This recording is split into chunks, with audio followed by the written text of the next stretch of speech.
වාර්තාව අවසන් කරනවා.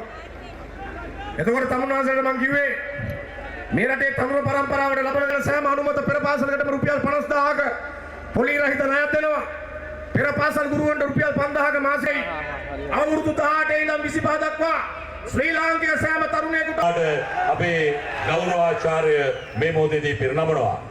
බස්නාහිර පළාත් ආණ්ඩුකාරතුමනි, මේ ගරු බන්දුල ගුණවර්ධන මැතිතුමන්, ඒ වගේම බස්නාහිර පළාතේ ප්‍රධාන අමාත්‍ය ප්‍රසන්න රණතුංග මැතිතුමන්, ඒ වගේම අද ඊයේ වගේම අදත් මම හිතන්නේ අපේ වේදිකාව දැන් මම හිතන්නේ අපේ වර්තමාන ජනාධිපතිතුමත් පිළි අරගෙන තිනවා 13ක් ගන්නවයි කියලා.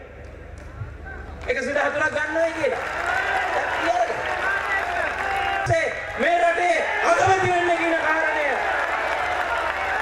ඒ අය සහතික අපිට තණ්ඩවලට යන 17 වෙනිදා මහින්ද රාජපක්ෂ මැතිතුමා අගමැති වෙනවා කියලා හිතලා පිට වරන් බලන්න. ගල්ලංගුරු වලට කවුද වගේ කියන්න ඕනේ කියලා. කෝටි 1218. එවනම් පත්‍රයකට විවෘත කරන්න එපා.